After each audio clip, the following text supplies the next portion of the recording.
Hello, everybody. My name is Alan Malkoch. This is going to be a intro in English. I am the founder and managing director at Hallcaps. If you don't know about Hallcaps, we have 19 apps, e-commerce apps in the Shopify ecospace. Before the QA event continues, I want to just share with you a little bit about why these types of events matter.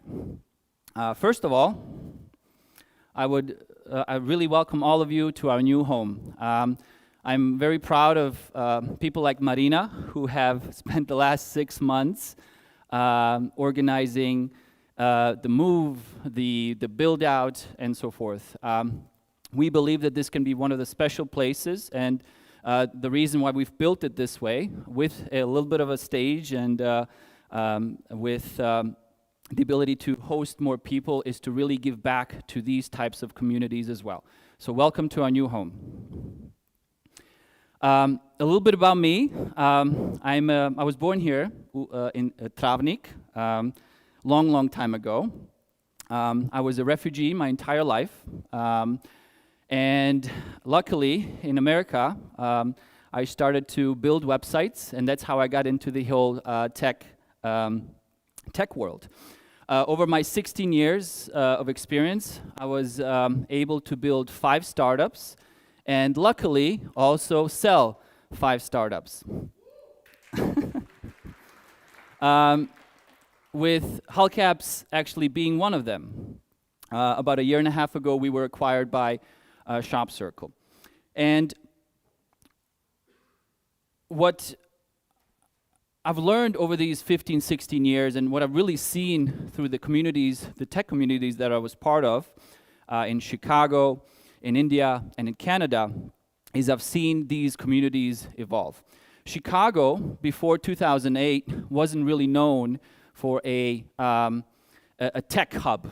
You know, usually you had San Francisco, San Jose, Austin, and so forth. Chicago wasn't one of them.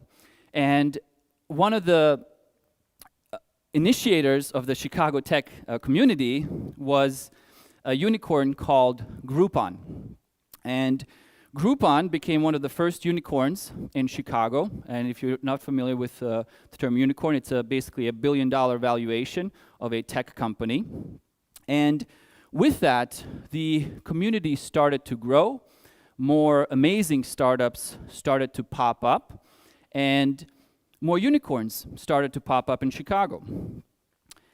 And the reason why I'm kind of sharing this is that I believe that there's a really huge opportunity here in Bosnia.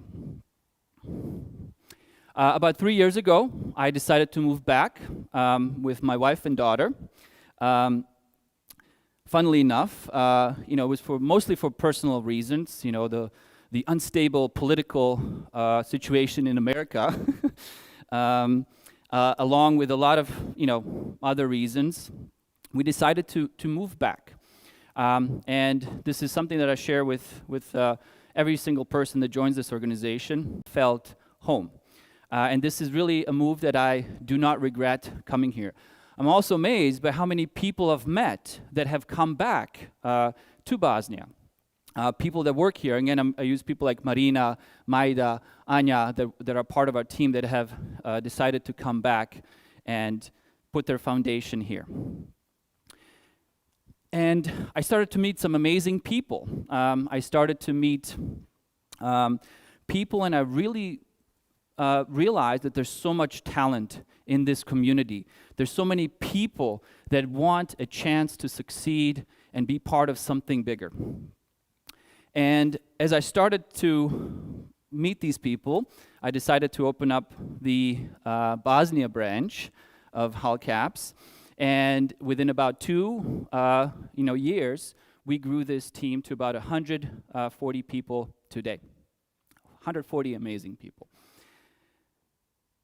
And there's been this one thought that kind of kept popping up into my mind.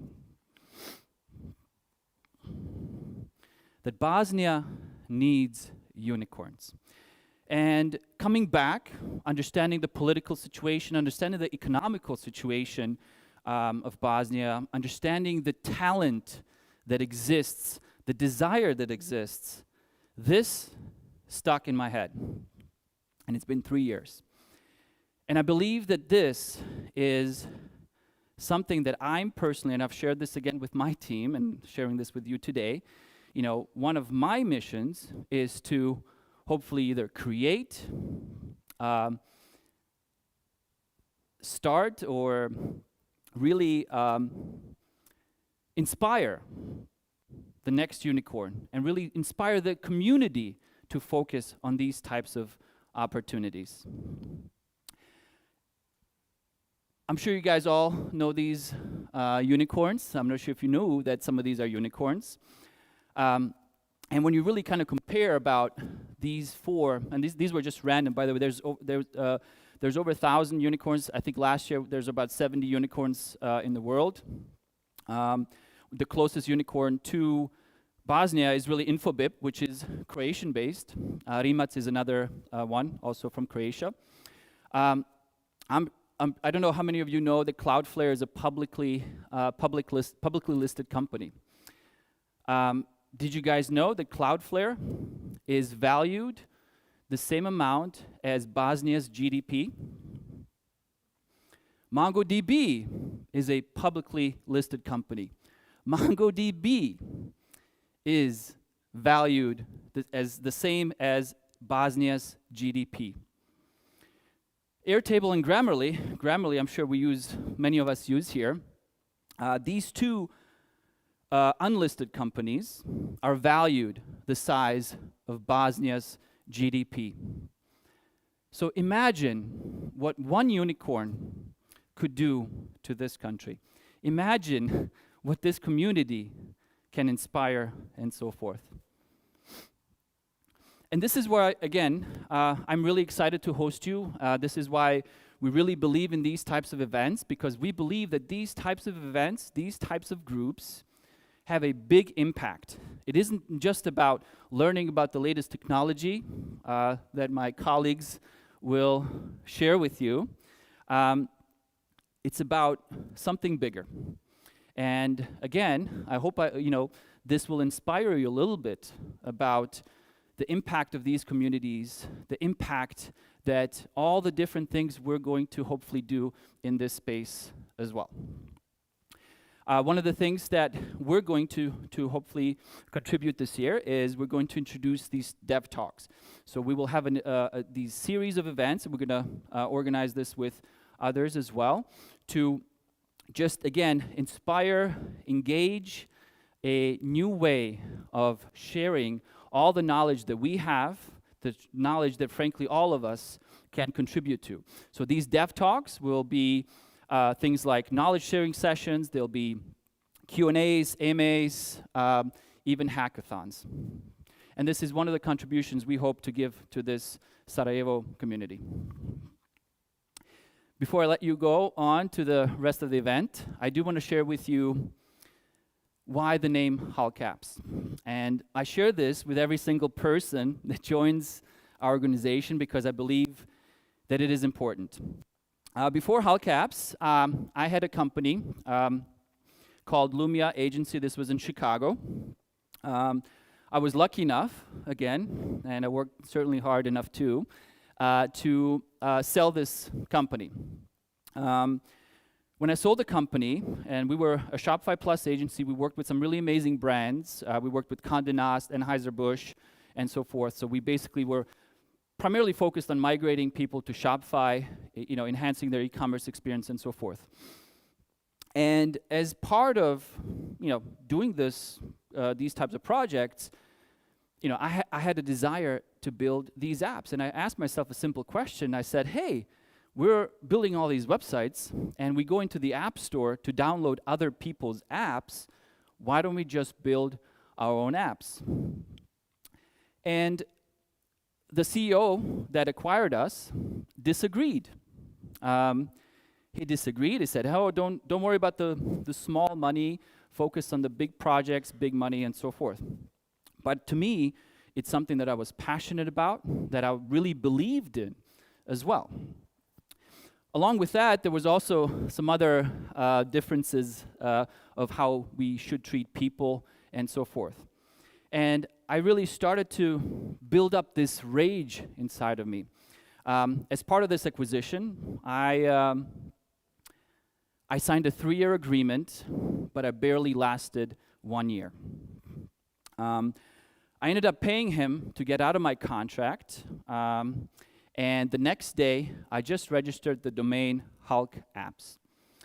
And if you're wondering, yes, it has to do with Hulk, but there's a greater meaning, and this is what I want to leave with you.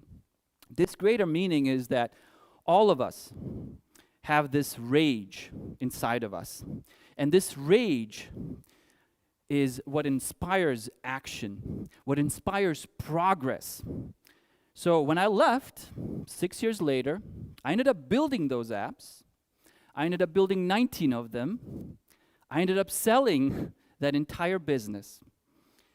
And I believe that all of us have to find this inner rage and turn it into progress.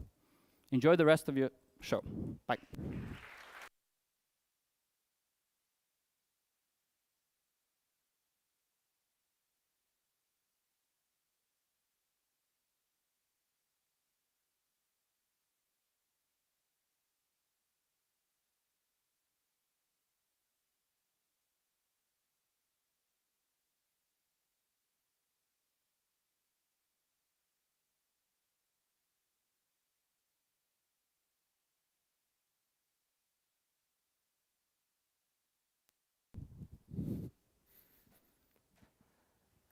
Good evening, everyone. My name is Amar, and I just have to say, Alan is a truly tough act to follow, but I'll give my best. So, a brief introduction. I've been almost close to 2 years here within the company, and I have started as a QA specialist. Currently, I'm serving the role of a QA manager for both Hulk Apps and Shop Circle. And today's topic is AI in software testing, its benefits and challenges. So, AI has definitely changed the face of the tech world basically overnight. As soon as the public version of ChatGPT was introduced back in late November, starting December 2022, everybody got aboard on the hype train. Companies have started to invest, whether they into AI or LLMs, and it kind of started the ball rolling. Also, us as a e-commerce based company wanted to utilize this and kind of see how exactly we can use this. Of course, we ain't the only ones, but it certainly requires a lot of work to do. Some of these benefits were whether we were implementing them within our apps or within our workflows, but we have seen them. First one is saves time. Who here has used ChatGPT basically to prompt any message and make it more professional? How many of you? Yeah, a lot of you, of course. Yeah, it definitely saves time. It saves time for me as a tester because I can write out quick test cases with this instead of spending the whole day reading out the SOW and figuring out from there. Also, it increases effectiveness and accuracy. As testers, we have to be critical, we have to be proactive thinking, and see the bigger picture. By prompting currently or using any AI-based system, or tools such as Testem, which is AI-powered, or even Grammarly, you're basically increasing your effectiveness and accuracy, your messages get better delivered. You cover more test cases in our case, and if you're a developer, your code gets better, yada, yada, yada. Next. Which brings us to AI-driven testing. If you put in a whole project scope and ask an LLM to give you the whole test coverage, what you have to cover, how you have to do it, which types of testing you have to do for that specific project, it's going to give it to you. If you want to start doing automation, you can just write your test cases, tell it, hey, I want this to be written in Java for Selenium, or write this for Cypress, and it's gonna give you a quick test, which will probably work.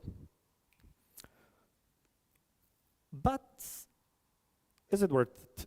Yes, and it is cost effective. That asterisk is there for a reason. It's already tough to justify QA costs within companies. My boss knows this. Sometimes on certain projects, my hours aren't paid. I do it pro bono, right? He agrees. And the payment curve is steep. ChatGPT is, of course, $20. That's nothing. We can pay it out of our own pockets if we have to. But if you're using specialized tools, which we kind of were thinking of, those start at $300 to $500 per user, and lately they have even pulled away those costs, and you have to sign a contract with them with specialized pricing options, and the more test cases you cover, the price goes up, and the prices are insane. Let's keep it at that. Now, let's come to my favorite part of the job. As always, testers are complaining. We're never happy, we're always critical about things, and we're kind of, yeah, we are thinking negatively, of course, unlike developers who think only in happy path. And AI requires human oversight. Still, this isn't the AI that we can see in movies like Terminator, which thinks on its own. No, this is still a bot which we input a given text prompt, and it gives us a decent result, which is good, but we can often find mistakes. So let's go a bit into those. What? Sorry, my mouth is dry. So the first problem we have realized is, I mean, everybody has realized AI is biased, insanely biased. Considering that this, everybody, Google, OpenAI, even Microsoft, whoever is working on AI feeds it publicly available data, which is good in general, but generalization is never good for us, especially for our profession. So in order to avoid that bias, we have to feed it specific data, especially data specific to a certain project. That part is complex, it's hard, every project has to have specially tailored data.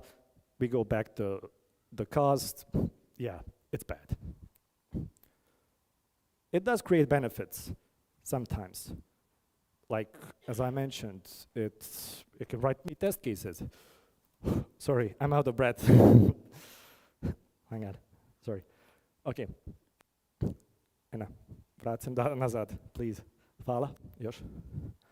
Okay, what shall I give? Okay, leave it as it is. Okay, this GIF is here for a purpose, because this represents my experience with AI as we were starting a transition over from manual to automation testing. This is from a game, it's a ladder scene, you're basically climbing this for 3 minutes, feels like 3 hours. That's how my experience was with ChatGPT. One of our clients wanted to have automated testing for a custom feature that we serve on their site, which has a lot of third-party dependencies. Unfortunately, sometimes these get broken, as they usually do. So they wanted tests that they can run daily, weekly, monthly, whatever works for them. And yeah, we were like, okay, sure, we can do this. We started brainstorming how, what, why, because we already do those tests manually, but they wanted, to cover all their markets. They're present in over 20 of them on both desktop and mobile. It's hell.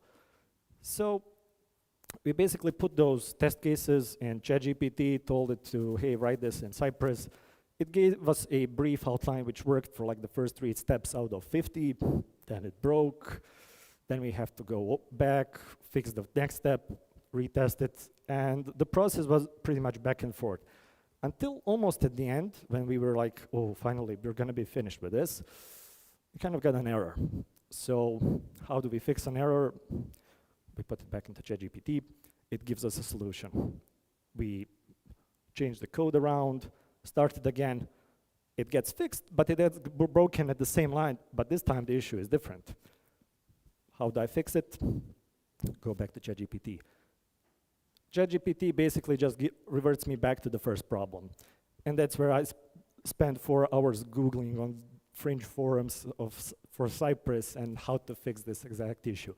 So yeah, it does help a lot, but also it takes away a lot of time. But the good part is, like, we were able to create a demo within the same day that we had a brief 2-hour meeting with the client, and they were pretty much happy with it.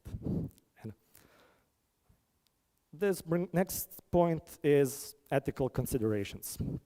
Security has to be a major point in every tech company, especially cybersecurity. You signed a lot of contracts, NDAs, and the clients really kind of try to protect their data, and they get mad if you leak it.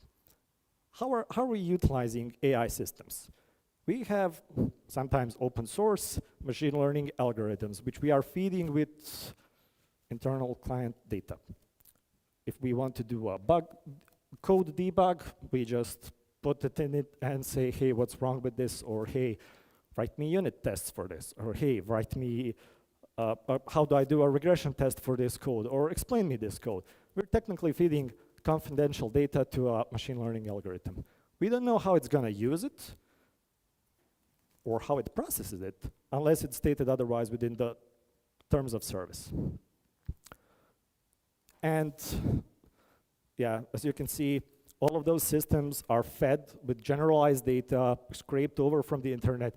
So that same code, which has an NDA for it, and it's highly confidential, gets biased results and mixed up with that same data that was scraped from the internet, and we can create potential issues, lawsuits, lose money. Yeah. And the last point is the biggest one, but this one isn't really covered like ever, which are AI hallucinations. Does anybody here, anybody here from you hear about AI hallucinations? No, so did anybody use any AI system like DALL-E or Midjourney to generate images? Yeah, you have.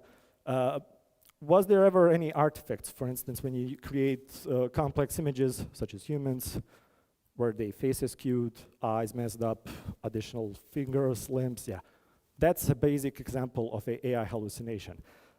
For testers, this can be different. I can input, and I did input, like, hey, test me clicks.ba. Since it's a site we're familiar, and ChatGPT basically knew, okay, that's the #1 visited news article site in Bosnia. It knew how it works. It gave me around 10 scenarios with specific test cases, which are mostly good. And the last one was newsletter subscription. It was perfect. It gave me how to navigate to the site, how can I find the input field register, do both positive, negative test cases, how I can use K6 for load testing that feature, how I can validate it, how I can read the newsletter. It was a perfect test case, except Clicks doesn't even have a newsletter service. It doesn't exist. It just assumed that it has because it's a news article site. So, sorry. I'm out of breath, sorry.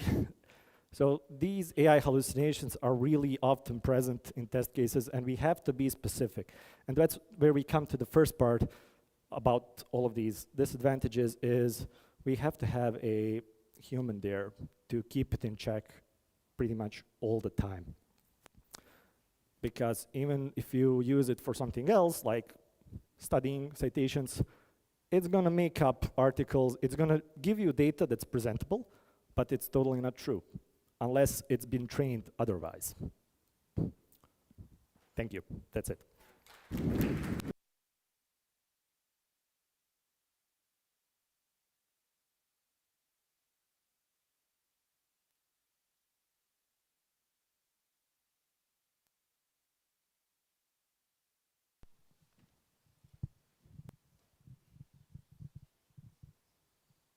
Okay, hope you can hear me well. То близь довод. All right. Okay, you can hear me. So welcome everyone. Just again, I wanted to say thanks to the Hellcaps for sponsoring the meetup. Much appreciated. Thank you all for coming in a great number. Tonight we'll be talking about some basics of FinTech testing. Essentially, FinTech is a domain that's been pretty, how do I say it, pretty popular lately, but we'll see why that is so and how exactly FinTech is changing the IT and the industry overall. Next one, please. Okay, again, thanks to the Hellcaps and the Shop Circle for sponsoring, and can we move to the next slide, please? Okay, just a little bit about me. My name is Mirza. I'm a computer geek and a bit of a casual gamer. You know, as life happens, you don't have time for gaming as much as you'd like. I also dabbled in web development for a while, and I kind of fell in love in software testing in the meantime. Also, I organized this, as you know, Ministry of Testing Meetup. I write a little blog at Junior Learns to Code. I generally like meetups and conferences a great deal, and I've met a lot of good folks at various different meetups. So additionally, if you want to check out more details about me, you can visit my site. And also, I love goofing around and sharing memes and spamming people. Next, please. Basically, tonight we'll be talking about FinTech, and we'll be mainly focusing on challenges while testing the FinTech applications. Okay, so what is FinTech? Well, basically, it's short for financial technology. So what we mean by FinTech, it's just a modern way of doing some things that we used to do, like banking, investing, and things like that. So essentially, FinTech is about use of technology to make us use regular banking services much easier, and much more than that. It's also used by different kinds of businesses, not strictly financial institutions and insurances and things like that, but also we're seeing trends that a lot of different startups and products are offering different financial services while they are not really actual banks. A few examples would be like PayPal. It's actually one of the oldest FinTech apps. It predates the term itself. Next example would be GoFundMe, which is a crowdfunding platform. So unlike traditional loans in banks, crowdfunding, you don't have to return a loan. Basically, you have people supporting your goal of some kind. And additionally, we have mobile payment apps, which is like Google Pay, Apple Pay, and Samsung Pay, which are very convenient ways of purchasing items and paying for stuff online. Other than that, we have stock trading platforms like Robinhood and others. InsurTech, which is like a subdomain of FinTech, which is related to insurance applications, which may not be very exciting, but there's a lot of money in that market. And also loans and crediting, we have Sophie and LendingCube and Cabbage as one of the most famous ones, and also portfolio management. So basically all that revolves around investing, saving, pension funds, and things like that. And here are some of the examples of portfolio management apps. So in short, FinTech kind of dates back to the earliest concepts were founding of the Western Union. You all know about that. And it's been around for, well over 150 years now.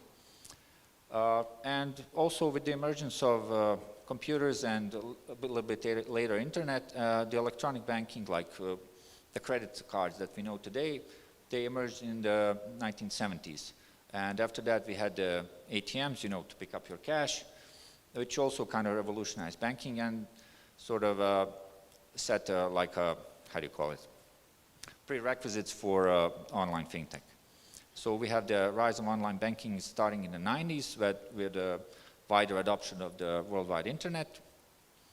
And especially in our current century, we have a big rise of mobile banking and payment apps. And also one of the reasons why FinTech started in the first place was that the initial distrust that was created in the banks and official financial institutions that came around with the big recession in 2008. So basically people were looking for more convenient ways, and also people were looking for financial industry to become more regulated as well. And also we have new trends in fintech, which are crypto and blockchain, and of course AI, which are like all related to the financial markets in some way. Okay, next we have types of like fintech subdomains. Basically, we can divide fintech in a couple of major categories, let's say. So we have paytech, which are apps which revolve mainly around paying and purchasing and things like that. It doesn't have to be a whole app. It can be just a part of the app or a module that revolves around payments.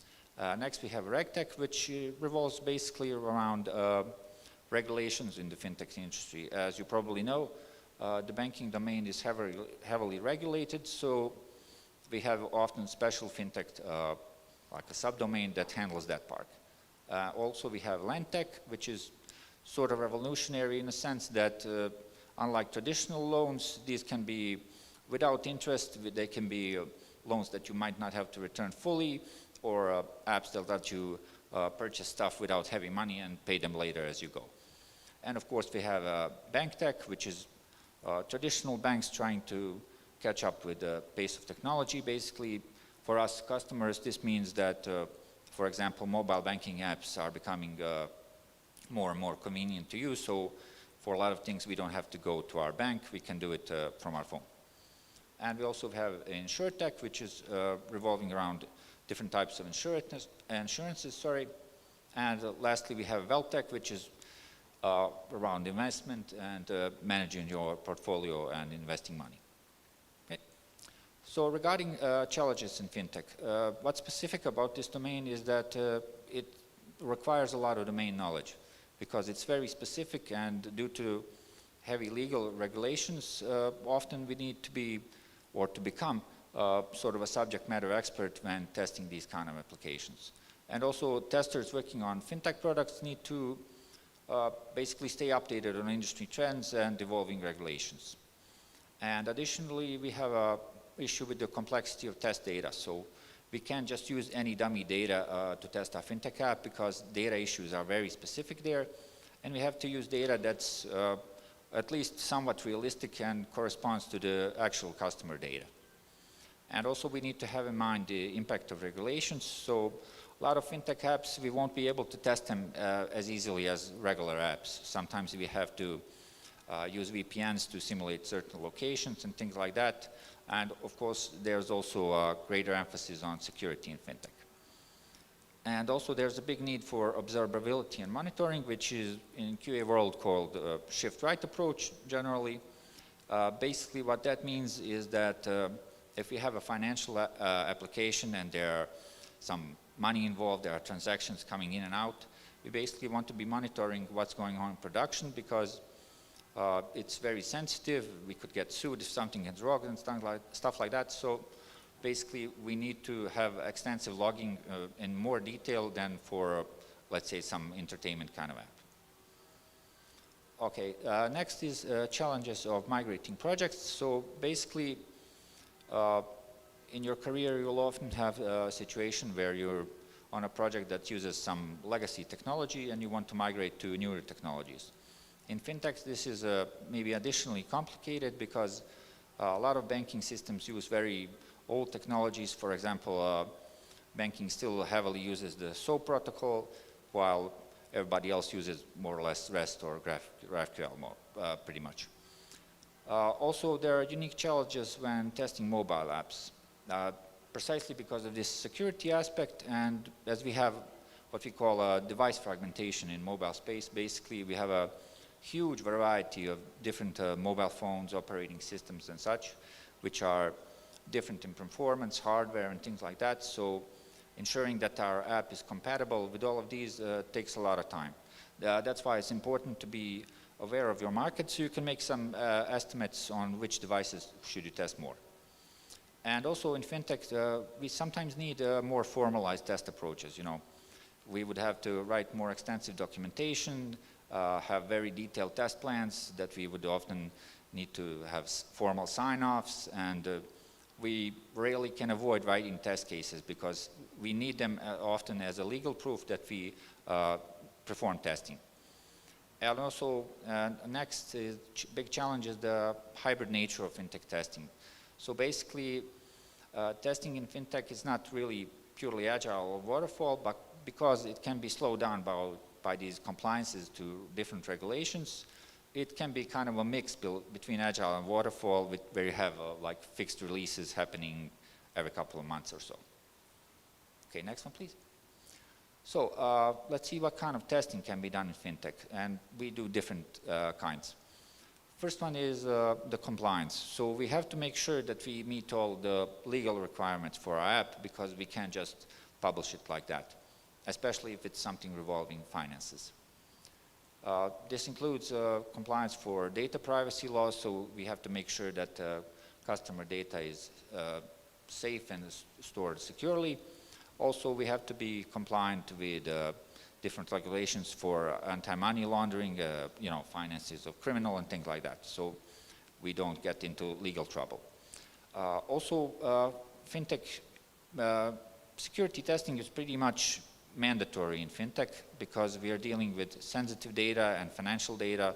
We don't want somebody's credit card or bank information getting stolen or being accessed by someone who is not authorized to do so. So basically, we need to do performance testing, we need to scan for vulnerabilities, have code reviews, and address those weaknesses immediately. These things are usually done by security testing specialists who will leave a formal audit, like send you a document of things that you need to address, like for example, you can't use maybe older versions of Android for your app because of security exploits and things like that. Next kind of testing that's very important in the FinTech world is the integration testing. So essentially, we need to verify that our app seamlessly integrates with third-party systems and services, because FinTech apps tend to rely on many different products. For example, for additional authentication, sometimes you have facial recognitions, you have probably very lengthy onboarding procedures for different kinds of apps where you need to scan your documents and things like that. So you need to use various different services, integrate them with your products, because you don't want to reinvent the wheel and build these things on your own, since you already have available solutions. And also another important aspect is the performance of our application. Basically, we need to do performance testing for our FinTech apps to see how well they will scale up if you have a large bump in visitors, especially if we are expecting an app to be very widely used. So let's say we are expecting like a couple of million downloads on Google Play or the Apple App Store. Essentially, we would want to test our app extensively to see how that handles such a load. And additionally, we need to do usability testing. This is a kind of a testing that's a little bit subjective, but basically we need to make sure that our app is user-friendly, that's intuitive and easy to use. Basically, this can be done in numerous ways. We can observe different user groups, have usability studies. We can perform also A/B testing, where we have two separate groups of customers, and they will get different kinds of, different versions of the app rather, basically so we can see which one suits our users better. And next we have compatibility testing, where we check that our app is compatible across a wide range of devices. We need to work on different operating systems and platforms, such as different browsers, and we want to make sure that the app basically behaves consistently on different devices and such. And additionally, we have data testing in FinTech, which is very important, because we often need to use reliable data or data that kind of mimics the data in production. So we also need to make sure that data is stored safely, that it's verified properly. That's why basically you'll always see pretty much regular relational databases used in banking. You will rarely see something like MongoDB, just because of that consistency. Okay, next we have benefits of FinTech testing. Basically, since FinTech apps tend to be pretty complicated with lots of integrations, we need to do extensive testing. And also because of these legal repercussions that we want to avoid. So some of the benefits would be we sort of improve quality. Well, testing is not the only thing that improves quality, but basically We need to find defects before they reach production, because they can have some really bad implications, because the risk in FinTech is higher than most other domains. Additionally, we try to reduce risk, so basically we need to identify potential problems and security vulnerabilities so we can avoid potential data breaches and even financial losses. And additionally, we need to make sure that we're compliant, so basically all the rules and regulations that apply to our applications should be met, so we don't suffer any legal penalties. And also another important factor is the customer satisfaction. So basically we need to make sure that our app is easy to use, as easy as it can be, because nowadays customers have many different alternatives and they can switch to the competitor. Okay, next one please. So let's review some of the common best practices. I put it in quotes because this is pretty much context dependent. So basically we need to make sure security testing is documented and that any security findings that we notice, that we need to handle them basically. So most of the stuff, if not all, that's found by security testers need to be handled. Also, automation can save us a lot of valuable time, because regressions in FinTechs are even more risky than usual, because these applications involve often rather complex logic and a lot of financial transactions and calculations. And manual testing can really take a lot of time here, so we need to automate our FinTech apps if it's at all possible. Basically to save us some time, and computers are, well, they're not creative or anything, but they are more accurate than we are and faster, so we need to make use of that. Another thing is the importance of technical testing. So when testing FinTech, we shouldn't just test the graphical user interface or the UI, we should also test the database and do API testing extensively as well. And also we need to check out if there are any specific integration points, weaknesses. Basically, we're using external applications in our app. We need to make sure that they're functioning properly. Okay, additionally, another best practice, quotes, is performance testing. Basically, this is especially important if our app is expecting a very large user base. We need to do stress test it, load testing, and all that. And also data integrity is very important. Since data is very sensitive, we need to make sure that it's accurate, reliable, and that data loss can happen just like that. Basically, we need security, we need redundancies, we need extensive backups for our FinTech app. Also, another important thing, maybe one of the most important, is testing for real-world user scenarios. So sometimes when you get a user story, maybe we'll just test the basic stuff without thinking too much, but in FinTech, being critical and creative is even more important than in many other domains. So what's FinTech testing actually like? Basically, it can be pretty intense and rigorous, because we have a lot of legal regulations that we need to comply on. Basically, we need to have some understanding of financial concepts, understand the regulations. Also, we need to understand what's the behavior of our customers like.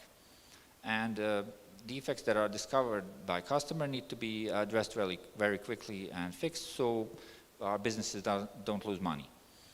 And also, it's very comprehensive and has many different aspects. So while we have different activities, we need to make sure our apps are tested for compliance, that they're usable. So basically, a tester must be like a Swiss knife with many different skill sets to work in FinTech app.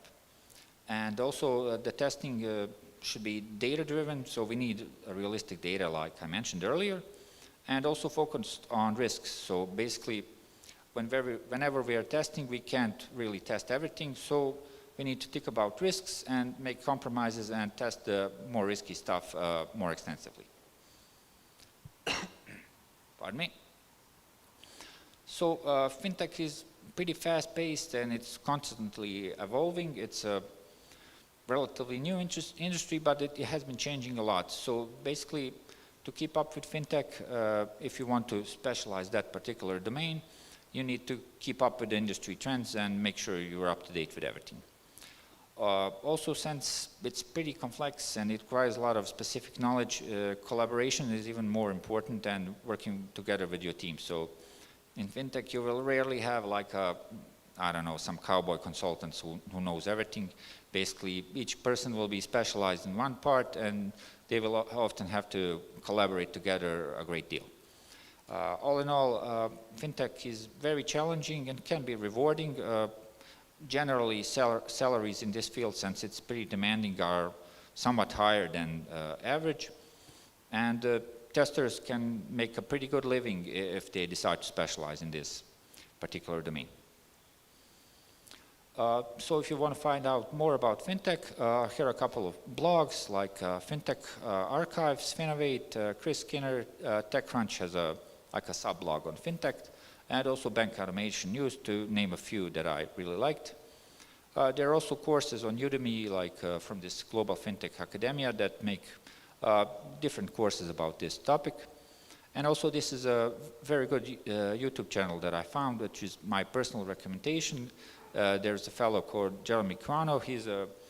I think he's from South Africa or somewhere, but basically he's a FinTech consultant, and he explains FinTech's terms in a very understandable manner. And that's it. I mean, do you have any questions or not? If not, thanks a lot for coming.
So hello again, everyone.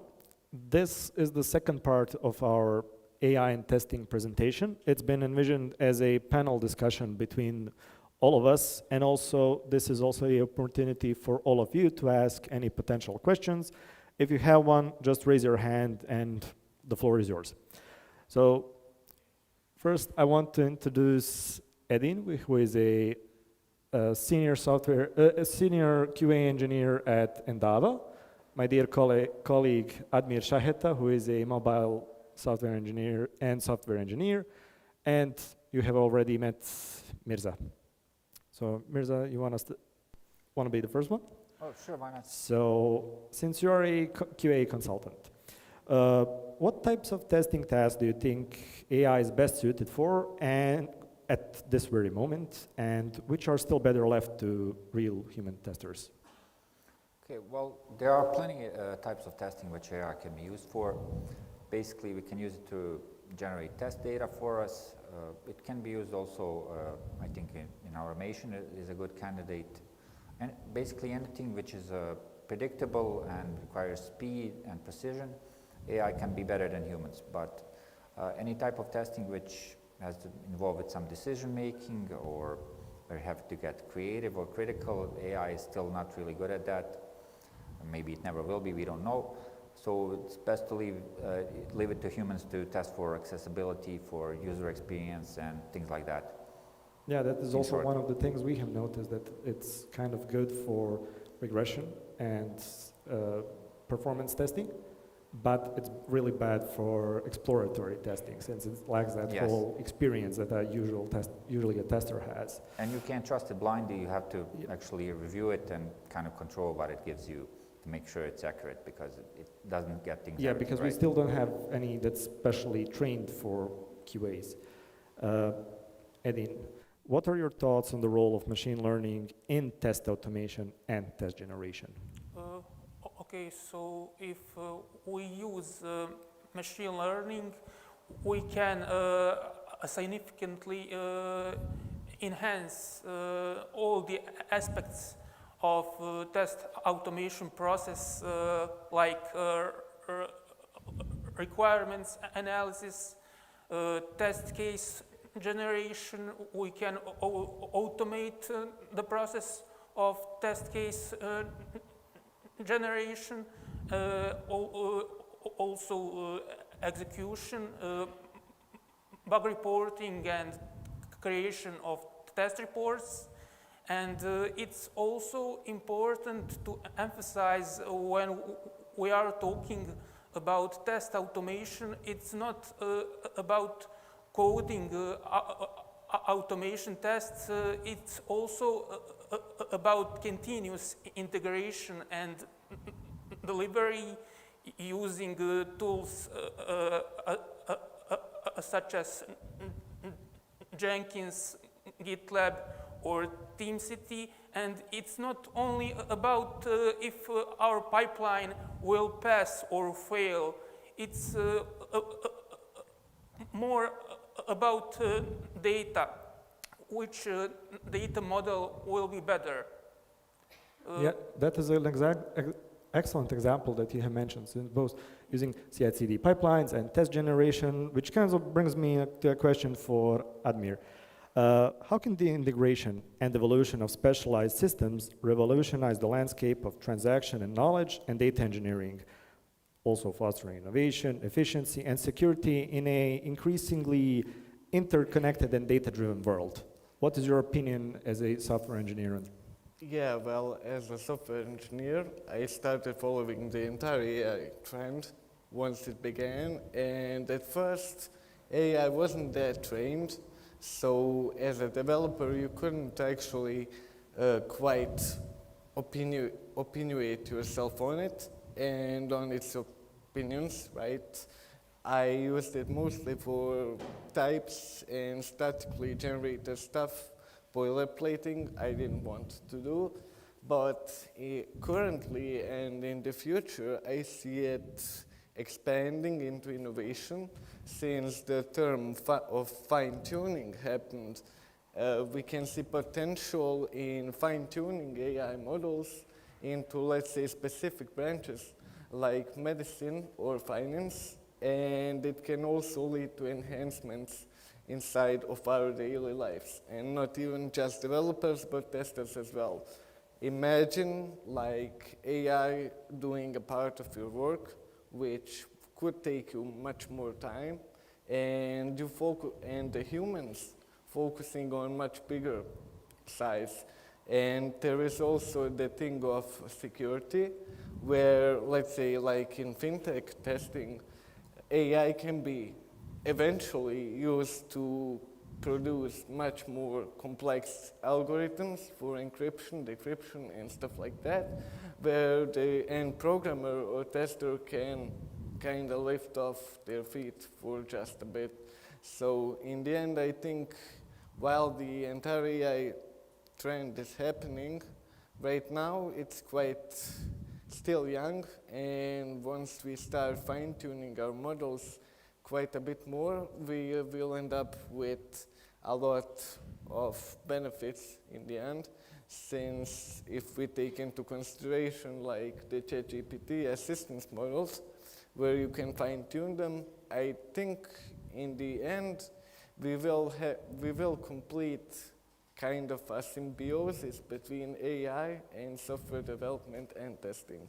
So in the end we'll end up with an event-driven approach to even using AI. Excellent. Mirza, what are the promising advancements you expect to see in AI-powered software testing in the coming years?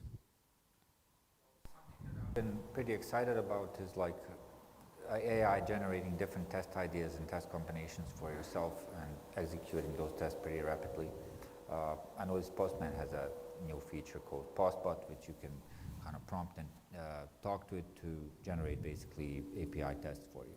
So, like previously mentioned by the colleague, we can avoid the repetitive and the boring stuff. AI can do the groundwork for us, and we could basically focus on more creative aspects where humans actually shine. Yeah. Edin, what ethical consideration should we keep in mind as AI becomes more prevalent in software testing? So the first thing that I would mention is I would call it a fairness. For example, if we use image recognition machine learning algorithm to train some model, and if this model is trained based on white faces, this can the most probably result in some discrimination, and we need to avoid it to achieve some reliability and consistency. Also, I can mention the data privacy, where we need to ensure that all users' data that are sent using AI tools are protected.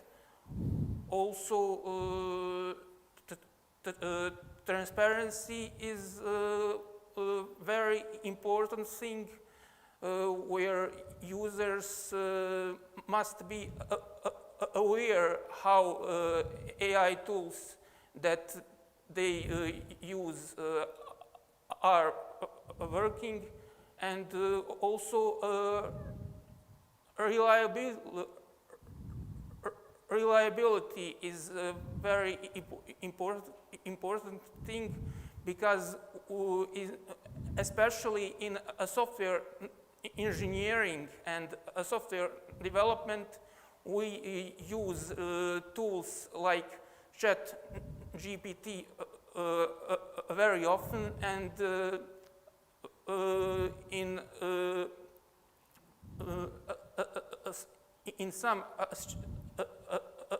some situations it can provide us wrong answers. And my suggestion here is that we need to check these answers before we start delivering some concrete solution. Yeah, that falls in line basically with my presentation where I mentioned that Yes. still it's a human, whether it's a tester or a developer, who should be there just to keep it in check. Yes. Admir, in the realm of mobile app development, how is the relationship among diverse programming languages, AI, and structured data, and how does it contribute to crafting a more intelligent, efficient, and type-safe application? Since we're working here with e-commerce and Shopify, we kind of do touch upon a similar thing as in FinTech, which is payment gateways. That also has to be rigorously tested, and it's a big pinpoint because we can lose money.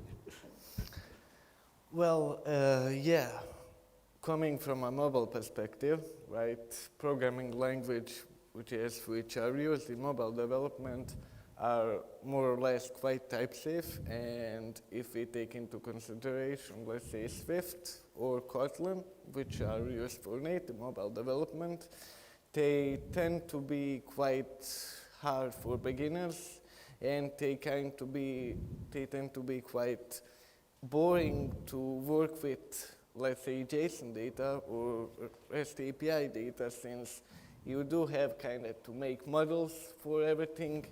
And where the change happened is that I don't have to write 100 lines of code for a model myself. I can just let AI generate it for me.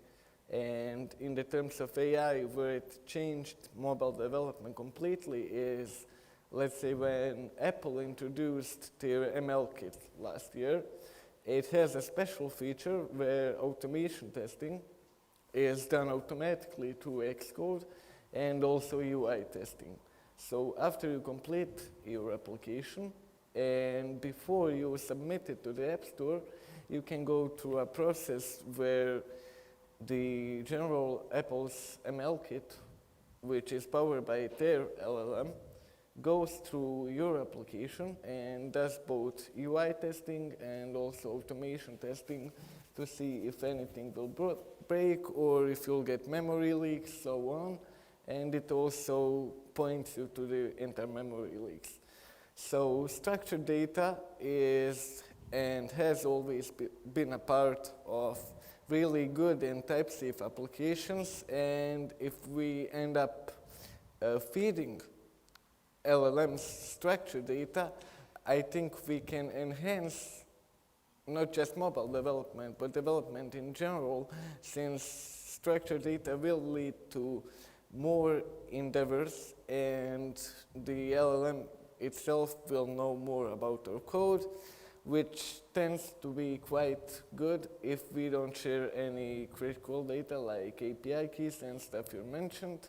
So my recommendations for development would be that everything that is statically typed and kind of boring to do for us as a developer, unless you do JavaScript. If you do JavaScript, you can pretty much just go with the flow. That's why I would recommend TypeScript. And yeah, if you just let ChatGPT, for example, do the boring part for you, and you as the developer do the fun part, I think you can really improve both workflows.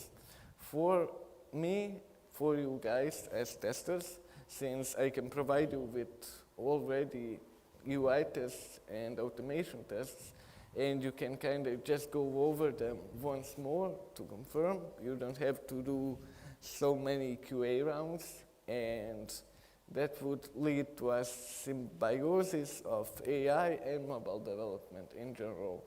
So, yeah. So do you guys trust developers to do their testing? In a sense, yes. I mean, the best developers I worked with did test their code locally, and that's kind of the cheapest and the fastest way to prevent bugs. But it's best if you have different layers of testing and people with different skill sets and different perspectives taking their unique look and contributing in their own way. So it's a team effort, I'd say. That whole team should be like responsible in owning the quality and testing in general. Yeah, that has been kind of the whole message of this presentation, where basically we can, as testers, utilize AI somewhat in its current states, hopefully more in the future, to automate the boring stuff for us, help us do more exploratory testing, and also support the developers doing test-driven development. Does anybody from the audience have any questions? If not, I think we're done. Thank you, everyone. It's been lovely.